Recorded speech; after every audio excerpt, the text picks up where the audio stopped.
Minum petang hari ni, saya nak buat kuih tiaw goreng. Memang rancak kalau kena kuih tiaw goreng ni. Nak pula ada udang sikit, fish sikit. Memang sedap lah. Malas nak pergi beli. Jom kita buat sendiri.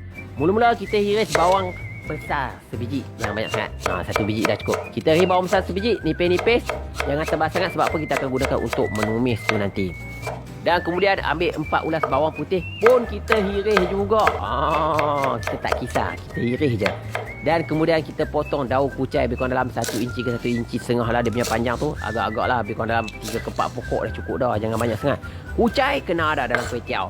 Dan kita ketuk 2 tangkai cili padi ataupun cili api pun boleh lah. Nak lebih pedas lagi boleh letak lah 4-5 biji lah. Jangan letak 4-5 guni pula. Nanti tak makan pula kuih tiaw tu nanti. Dan kemudian kita hiris 2 keping fish cake. Pun nipis-nipis, jangan tebal sangat. Bukan yang tofu. Kita nak buat kuih tiaw goreng. Kalau yang tofu tu tebal-tebal pun tak apa. Dan kemudian kita guna udang juga. Udang ni kita kupas kulit dia. Tinggal sikit kulit dekat bahagian ekor tu supaya dia nampak rupa sikit. Ni teknik-teknik orang hotel selalu buat ni. Agak-agak lah dalam 7 ke 8 ekor. Agak-agak lah. Jangan banyak sangat lah udang. Banyak-banyak sangat nanti kuih tiaw tak nampak pula. Nampak udang saja. Kupas kulit dia elok-elok. Dan kemudian kita masukkan sedikit minyak kelapa rasaku ke dalam kuali kita sebab kita nak start goreng dah. Dan kemudian kita pecahkan 1 biji telur. Ni teknik ni selalu saya cakap macam kedai Cina memang kena cuba.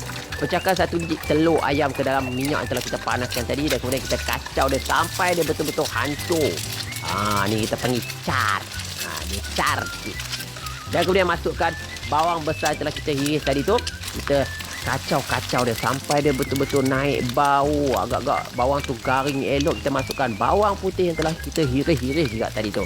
Dah cantik kacau-kacau dah macam tu. Kita boleh tambahkan dengan sedikit garam ke kalau apa nak. Kalau tak nak boleh tambahkan ni terus dengan cili paste ataupun cili kisar. Baik juga ni. Letakkan cili kisar lebih kurang dalam 2 sudu. Nak pedas lagi boleh tambah 1 mangkuk tu terus. Tapi aku tak layan pedas sangat. Agak-agak macam ni pun dah okey dah. Dan kemudian kita kacau dia sampai dia betul-betul sebati. Kita boleh tambahkan ni dia sos sirap rasaku. Rasa yang ku rindu. Jangan banyak sangat. Lebih kurang dalam 3 sudu dah cukup dah. Nanti masin pula tak sedap pula kita punya kuih tiaw goreng tu. Dah cantik dah macam tu. Kena kacau. Jangan tak kacau. Nanti hangus tak sedap. Masukkan fish cake. Fish cake yang telah kita potong-potong tadi. Cantik fish cake dia. Tu dia. Masukkan udang juga. Dan kacau sampai dia agak-agak tengah masak lah. Jangan masak sangat. Nanti kita masuk bahan lain. Tak sedap pula. Masukkan cili padi ataupun cili api yang telah kita ketuk tadi tu. Agak-agak lah orang kata jangan banyak sangat cili padi tu. 2 biji, 2 tangkai tu dah cukup dah. Masukkan kuih tiaw yang telah kita cuci sikit. Kuih tiaw ni kena cuci. Jangan tak cuci nanti berminyak tak sedap pula kan. Cuci sikit dan kemudian kita masuk dan kacau. Jangan tak kacau. Kalau tak kacau nanti kuih tiaw tu berketul lagi tak sedap. Kuih tiaw ni dia kena rajin kacau sikit. Sampai betul-betul orang kata dia terasing sekeping. Kita boleh masukkan kicap pekat rasaku. Kicap ni dia akan naikkan lagi warna lah. Dia gelap-gelap sikit kan. Dan juga sedikit kicap manis rasaku untuk menaikkan lemak-lemak manis masin pada kuih tiaw tu nanti.